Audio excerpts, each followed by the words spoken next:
नमस्कार, मैं हूं आपके साथ शिप्रा झा और आप देख रहे हैं देश का सबसे पहला समझाने वाला बुलेटिन खबर तो समझिए। इस प्राइम टाइम बुलेटिन में हम आपको दिन भर की सबसे चर्चित और असरदार खबरें दिखाते हैं और उन्हें आसान भाषा में विस्तार से समझाते भी हैं।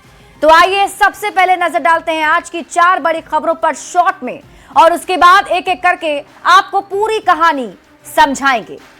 आज इस बुलेटिन में सबसे पहले जो खबर हम आपको बताने वाले हैं वो होगी दहेज के दानव को समझिए, क्योंकि एक ऐसा मामला सामने आया है जो आपके भी रोंगटे खड़े कर देगा।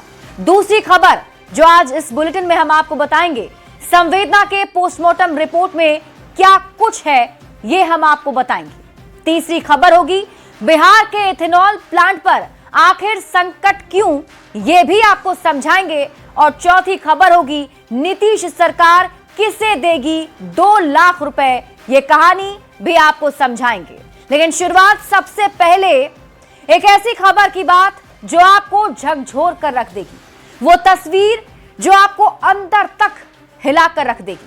हम आपको दिखाएंगे कि दहेज के लालच में हत्या कर दी जाती है, शव को मायके में उसके घर के दरवाजे के बाहर फेंक दिया जाता है, वो भी एक पुलिस वाले की गाड़ी में लाकर। लेकिन सारण पुलिस के लिए ये एक रोजमर्रा की घटना के तौर पर दर्ज हो जाती है और पुलिस एक विज्ञप्ति जारी कर शांत हो जाती है।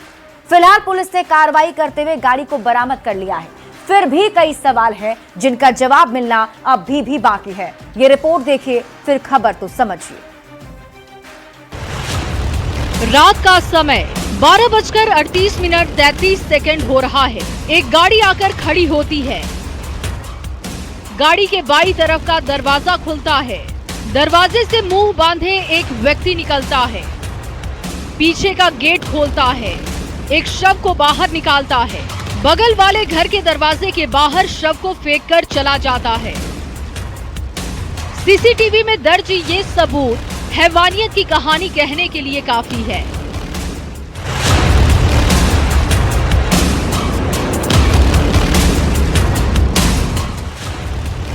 सुबह जब घर वालों की नींद खुलती है और घर के सामने शव को देखते हैं तो उनके होश उड़ जाते हैं। शव किसी और का नहीं बल्कि उनकी अपनी ही बेटी का है, जिसकी शादी महज 9 महीने पहले हुई थी। हमें कोई पता नहीं, हम बाबू के हमारी साहब चाहिए। दहेज का लालची भेड़िया सत्येंद्र कुमार अपनी पत्नी की हत्या कर शव उसके मायके के घर के दरवाजे पर फेंक देता है। यही आरोप है अब इस दुनिया में नहीं रही सरिता के पिता का। 8 लाख रुपया अपन, 8 लाख रुपया मेरा जमीन के का रजिस्ट्री का आज का दिया हुआ था और उस पर से कुछ और पैसा मांग रहे थे। सोनपुर की रहने वाली सरिता की शादी 9 महीने पहले वैशाली के करताहा थाना क्षेत्र के सत्येंद्र कुमार से हुई थी। शादी के 9 महीने बाद उसकी हत्या हो जाती है। शव उसके मायके के घर के बाहर फेंक दिया जाता है और पुलिस इसे सामान्य घटना मान लेती है। घंटों बीत जाने के बाद एसएसपी मीडिया से बात नहीं करते।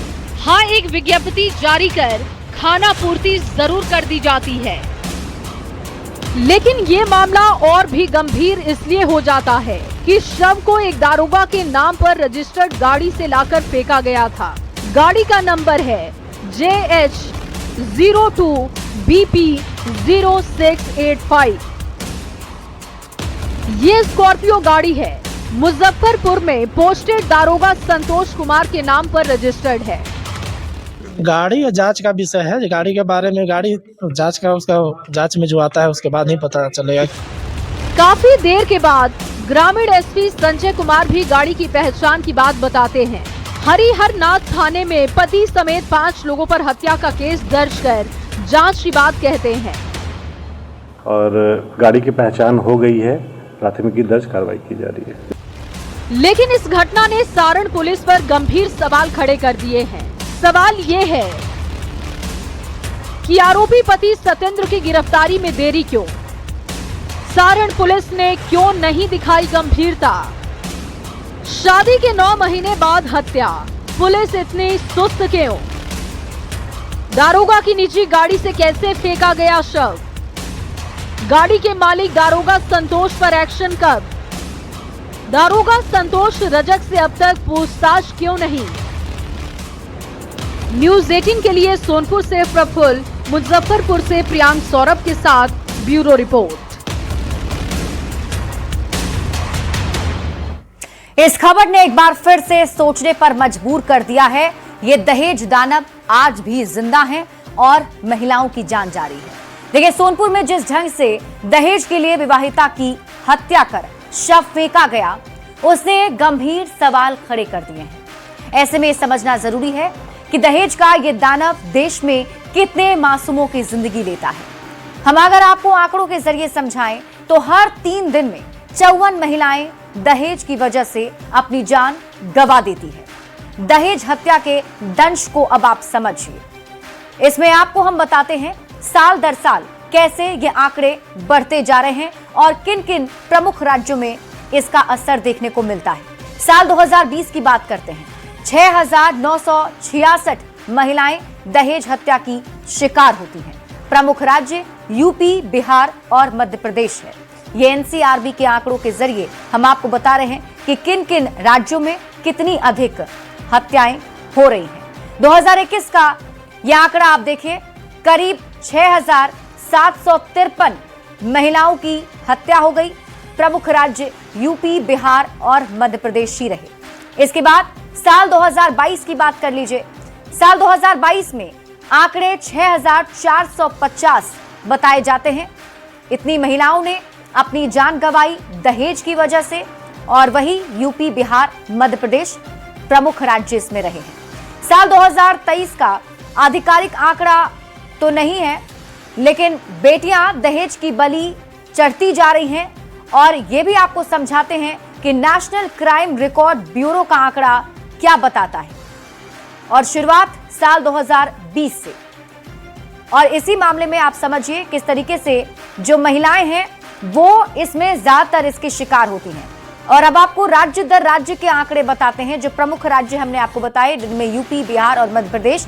तो यूपी में साल 2022 में 2,218 महिलाएं दहेज की बलि चढ़ी, तो बिहार में 1,057 ये आंकड़ा रहा, और मध्य प्रदेश में 518 महिलाएं इसकी शिकार हुई हैं।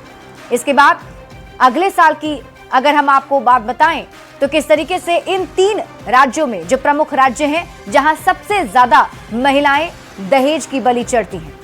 दहेज हत्या के दंश को अब आप समझिए। यह बहुत ही बड़ा संवेदनशील मामला है। कुछ रुपयों के लिए हत्या कर दी जाती है, जिसके साथ 7 फेरे लिए उसको मार दिया जाता है। समय बदल गया, लेकिन दहेज के दानव अब भी जिंदा है। ऐसे दानव को समाज में जिंदा रहने का हक है क्या, ये सवाल भी उठता है। हालांकि इस पूरे मामले में फिलहाल पुलिस की टीम कार्रवाई कर रही है, जांच पड़ताल जारी है। देखना होगा पीड़िता को इंसाफ कब मिलता है। बढ़ते हैं आगे और बात अगली खबर की। पटना में नीट की तैयारी कर रही जहानाबाद की छात्रा की मौत मामले में पुलिस का दावा है कि इस पूरे कांड की नए सिरे से जांच और जल्द ही इसका सच सामने लाया जाएगा। एसआईटी के सदस्यों के साथ आईजी जितेंद्र राणा और एसएसपी कार्तिकेय शर्मा भी शंभू गर्ल्स हॉस्टल में पहुंचे। वहीं इस मामले में सियासत भी तेज है। सबसे पहले रिपोर्ट देखिए, फिर खबर तो समझिए।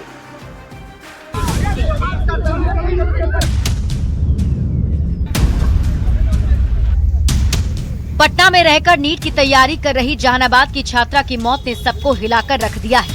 अब वो दुनिया में नहीं है, हम उसका नाम नहीं बता सकते, लेकिन उसे हमने नाम दिया है संवेदना। नीट छात्रा संवेदना की मौत को लेकर उसके घर वालों ने हॉस्टल, अस्पताल और पुलिस तक पर सवाल उठाए थे। प्रशासन के लोग, हॉस्टल के लोग और हॉस्पिटल के लोग, सारे लोगों ने पैसा खाया है, काफी मोटी रकम का पैसा खाया है। ऐसे बड़े लोगों के हाथ है। यही नहीं, शुक्रवार को प्रशांत किशोर ने छात्रा के घर जाकर परिजनों से मुलाकात की, तो शनिवार को कांग्रेस सांसद अखिलेश सिंह ने मदद का भरोसा दिया। लेकिन अब तो साफ है, अब सरकार को चेतना चाहिए, सरकार को जागना चाहिए और सरकार को कड़ी से कड़ी कार्रवाई करनी चाहिए। जो लोग भी इसमें संलिप्त हैं उनको फांसी की सजा हो। नीट छात्रा संवेदना के मौत मामले को लेकर सरकार भी काफी गंभीर दिख रही है। सरकार की ओर से आए कड़े निर्देश के बाद पुलिस एक्शन में है। एसआईटी के सदस्यों के साथ आईजी जितेंद्र राणा और एसएसपी कार्तिकेय शर्मा भी शंभू गर्ल्स हॉस्टल में पहुंचकर छानबीन की। उस कमरे को भी देखा जहां संवेदना रहती थी। उस कमरे को भी देखा जहां नीट छात्रा संवेदना रहती थी। पुलिस का कहना है कि नीट छात्रा संवेदना के घर वालों को हर साक्ष्य दिया जाएगा। शंभू गर्ल्स हॉस्टल से लेकर हॉस्पिटल तक के सीसीटीवी फुटेज भी आ गए हैं, जो घर वालों को दिए जाएंगे। पुलिस का दावा है आज से कल तक फॉरेंसिक रिपोर्ट भी आ जाएगी और पटना एम्स के फाइनल रिपोर्ट आने के बाद रविवार तक पूरे मामले का खुलासा कर दिया जाएगा।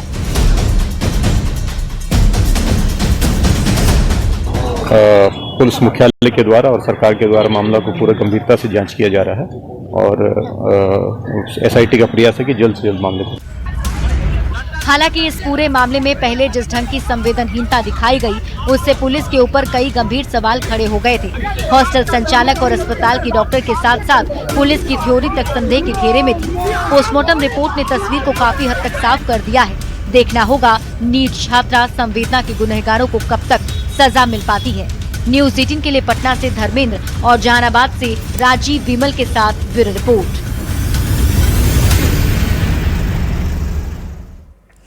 तो नीट की छात्रा संवेदना के इस पूरे मामले में फिलहाल एक तरफ पुलिस की टीम जांच कर रही है, खुलासे की बात कह रही है, परिजन इंसाफ की मांग कर रहे हैं और सियासत चरम पर है। हम आपको पूरी खबर समझाते हैं कि जब पोस्टमार्टम रिपोर्ट सामने आई तो उससे क्या खुलासा हुआ। पोस्टमार्टम रिपोर्ट में खुलासा हुआ कि छात्रा के साथ रेप किया गया। यह भी कहा गया कि रेप के दौरान छात्रा से जोर जबरदस्ती भी की गई। 2 घंटे तक दरिंदे से लड़ती रही छात्रा बेहोश नहीं थी, खुद को बचाने की कोशिश की। गर्दन और कंधे पर नाखून के घाव भी मिले हैं। छाती और कंधे के नीचे कई खरोंच के निशान भी मिले हैं। पीठ पर किसी चीज से रगड़ने का नीला निशान भी है। प्राइवेट पार्ट में चोट जिससे ब्लीडिंग भी हुई। रेप कांड में 1 से ज्यादा लोग शामिल हो सकते हैं। ये खुलासा पोस्टमार्टम रिपोर्ट से हुआ है। अब आप सवालों के जरिए खबर को समझिए। शुरुआत में किसे बचाने की कोशिश हुई? ये सवाल इसलिए क्योंकि पहले इस यौन हिंसा से इनकार किया जा रहा था। पोस्टमार्टम रिपोर्ट के पहले ही आत्महत्या बताने की कोशिश आखिर पुलिस क्यों कर रही थी? ये सवाल पूछे जा रहे हैं। सवाल ये भी, पुलिस ने छात्रा के शरीर पर मौजूद जख्मों की अनदेखी आखिर क्यों की? अब एक बार फिर से पूरे मामले को देखते हैं कि कब क्या हुआ। देखिए, 5 जनवरी को घर से शंभू गर्ल्स हॉस्टल लौटी थी 17 साल की छात्रा और इसके ठीक अगले दिन 6 जनवरी को रात में संवेदना ने खाना खाया और कमरे में फिर सोने चली गई। ये पूरा घटनाक्रम हम आपको बता रहे हैं कि 5 जनवरी से लेकर के अब तक क्या कुछ इसमें हुआ है।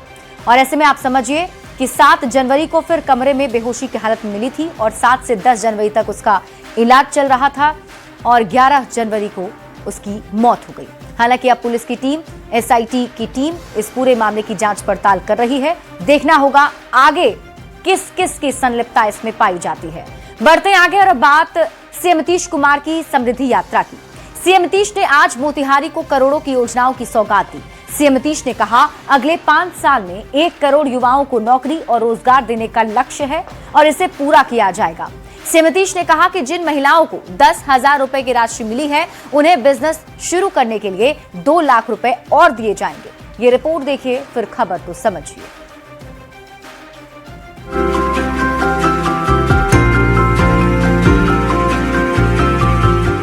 फूलों की बड़ी सी माला, बीच में हाथ जोड़े सीएम नीतीश कुमार और अगल बगल उनके दोनों डिप्टी सीएम सम्राट चौधरी और विजय सिन्हा।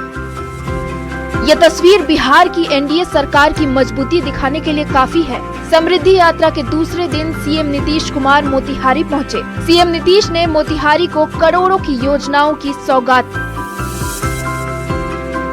और कार्यक्रम स्थल पर लगे स्टॉल का जायजा लिया। सीएम नीतीश ने कहा, अगले 5 साल में 1 करोड़ युवाओं को नौकरी और रोजगार देने का लक्ष्य है और इसे पूरा किया जाएगा। सीएम नीतीश ने कहा, जिन महिलाओं को 10,000 रुपए की राशि मिली है, उन्हें बिजनेस शुरू करने के लिए 2 लाख रुपए दिए जाएंगे।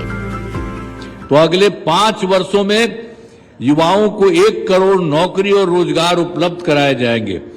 इन्हें रोजगार आगे बढ़ाने के लिए 2 लाख रुपए तक की अतिरिक्त सहायता दी जाएगी। चुनाव के पहले बिहार सरकार ने महिलाओं को रोजगार के लिए ये योजना लॉन्च की थी। 10-10 हजार रुपए दिए थे और जो अच्छा करेंगी उन्हें और 2 लाख देने का वादा किया था। नीतीश कुमार ने अपने उसी वादे को एक बार फिर मोतिहारी में दोहराया है। न्यूज़ 18 के लिए मोतिहारी से अवनीश के साथ ब्यूरो रिपोर्ट।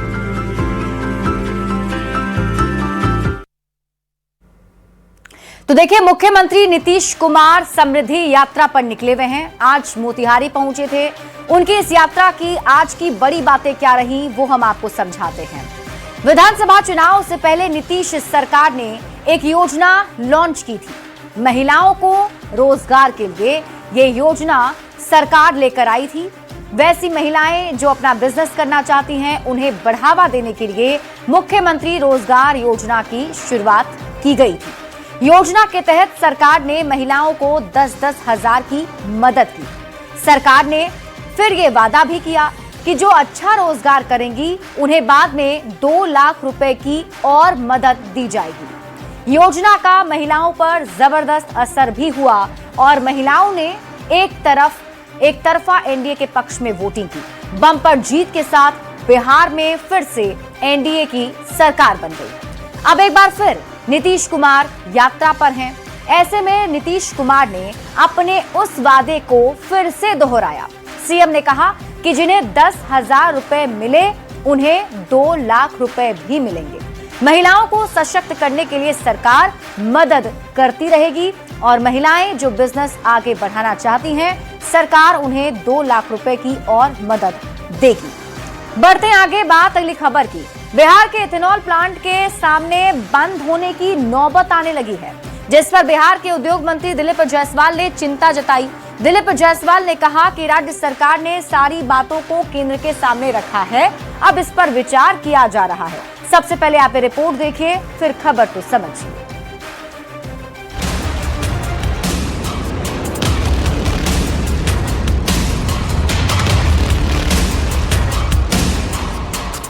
बिहार में बड़े तामझाम के साथ इथेनॉल फैक्ट्री की शुरुआत की गई, लेकिन अब इथेनॉल फैक्ट्री के चलने पर संकट मंडरा रहा है।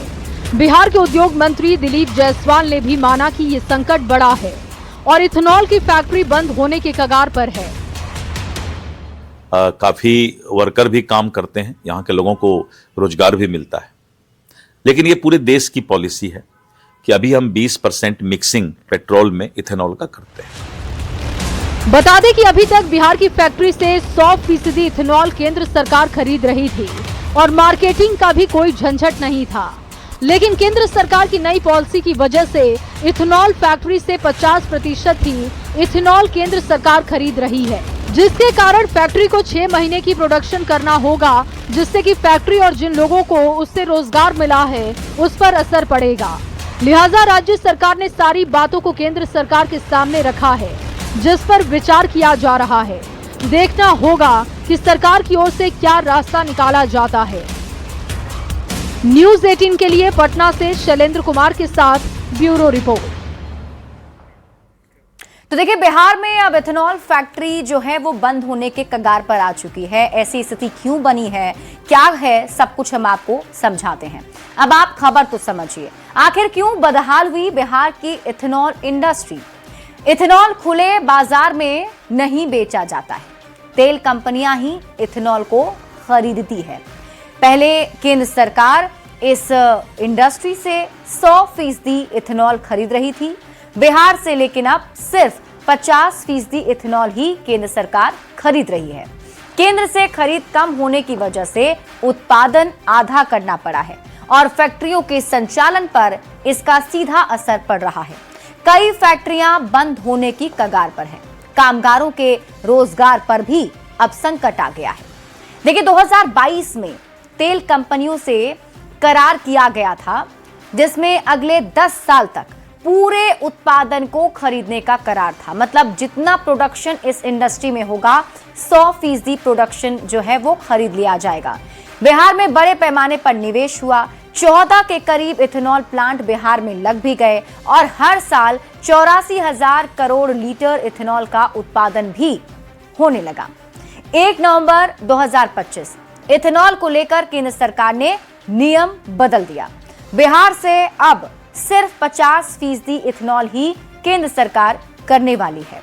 अब 44,000 करोड़ लीटर खरीद का ही ऑर्डर मिला है। अब आप खबर तो समझिए, बिहार से अब 50% ही इथेनॉल खरीद क्यों? तो पेट्रोल में 20% ही इथेनॉल मिलाने को मंजूरी है। गाड़ी मालिक इथेनॉल मुक्त पेट्रोल की मांग कर रहे थे।